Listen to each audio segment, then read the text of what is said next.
Hello class.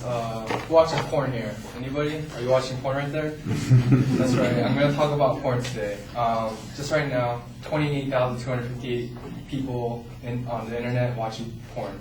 And around 12% of all websites are pornographic. For some of you that may not know what pornography is, Merriam-Webster Dictionary defines pornography as the depiction of erotic behavior intended to cause sexual excitement. Most of you may think, hey, what's wrong with watching a little bit of porn, right? No one's getting hurt. But however, pornography actually has significant negative effects on society because of three main reasons. It negatively affects our children, it is a form of sexism, and porn can lead to addiction. I'll talk about the first topic, children. Children have very easy access to the internet, which means they have very easy access to porn. And they may be exposed to it very early in their lives. Family Safe Media states that average age of the first internet exposure to pornography is 11 years old. I think 11 years old is too young to be exposed to that kind of stuff, that's me.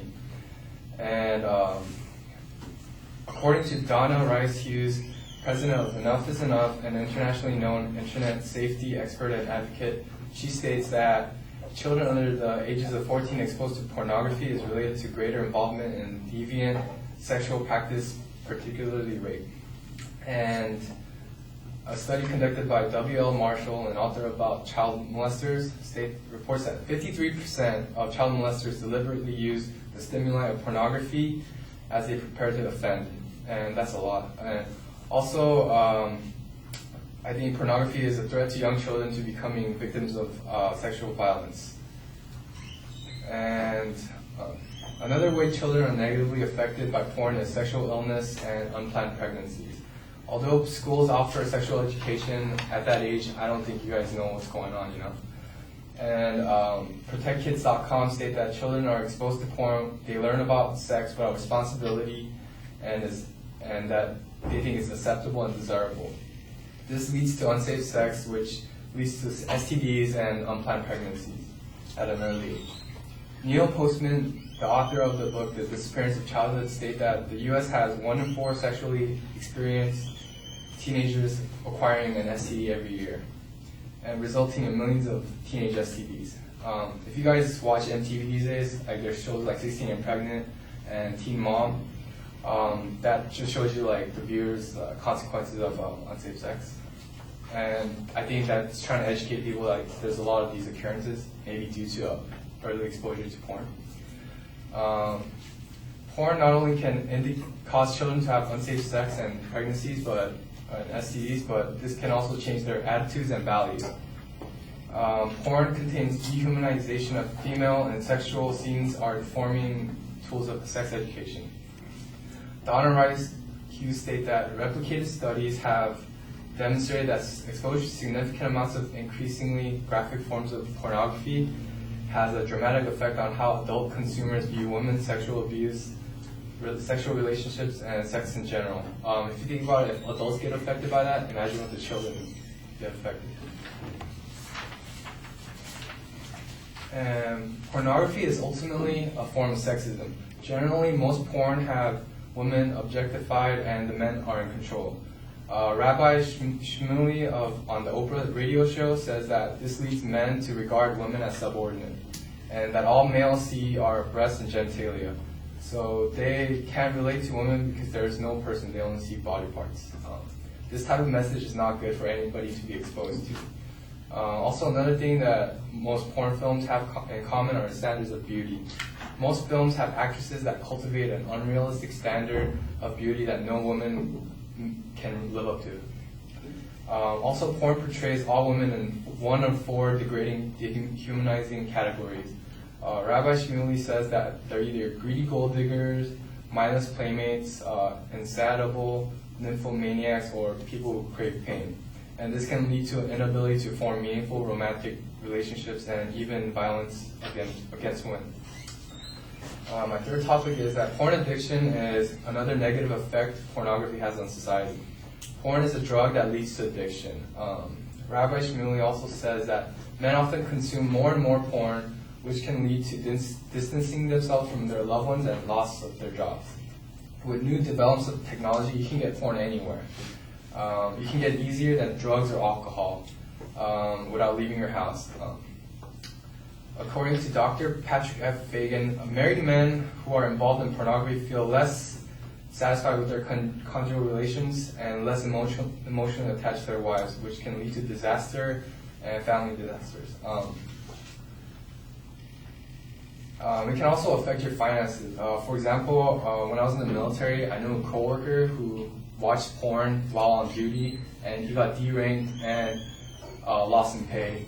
He was married and had 2 children, but just because of that, he lost his job, or he lost money and respect. In conclusion, pornography has significant negative effects on society. It can negatively affect your children, your loved ones, pollute your mind, and hurt us financially. People need to be educated on how pornography is negatively affecting our society. So I hope that all of you learned something new and can think twice before downloading and watching another porno. Thank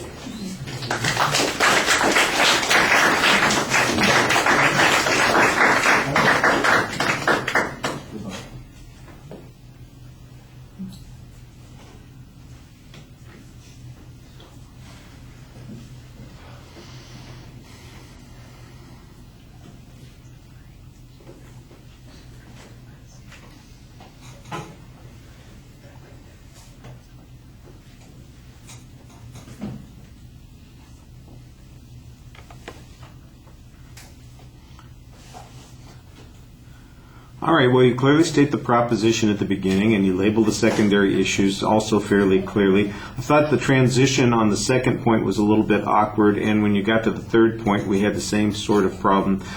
Some numerical signposting would probably help a bit there. On the supporting information, I thought you started off pretty well with some testimony about what the average age of exposure is going to be. They've got a nice piece of testimony about what the possible risks are to kids. After that, it seems like the material on the exposure to kids is a little thin, and there's some big presuppositions being made there. The link between pornography and molesters, you've got a nice statistical relationship on that particular point, but again, I'm not exactly sure that it's causal in nature, and you seem to be implying that it is. I was a little confused when you made reference to the MTV series because it sounds like at one point that you're suggesting this is a cause, but at another point you're suggesting it's a warning about what the consequences are, and all of it seems to be a presupposition that this rampant birth rate among teenagers is somehow related to pornography, and I think we need to see some evidence of that.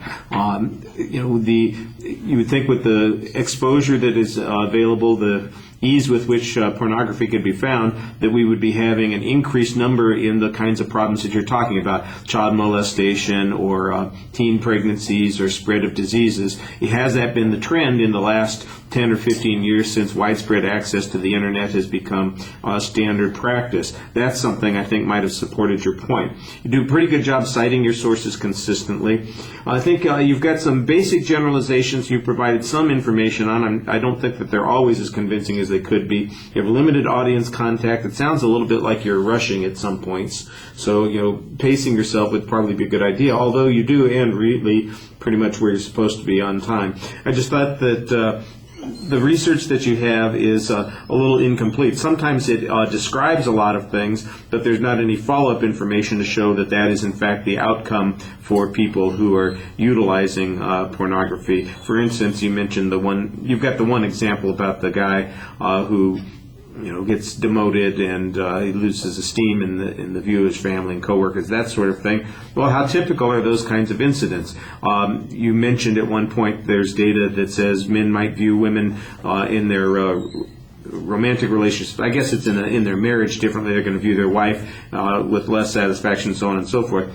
Well, it's a very speculative kind of claim. Are there any examples or illustrations to back that up? Do you have any statistics to go with it? That's the kind of thing where there's not enough follow-through. So you do a good job presenting what the potential issues are. Backing them up is not quite as strong.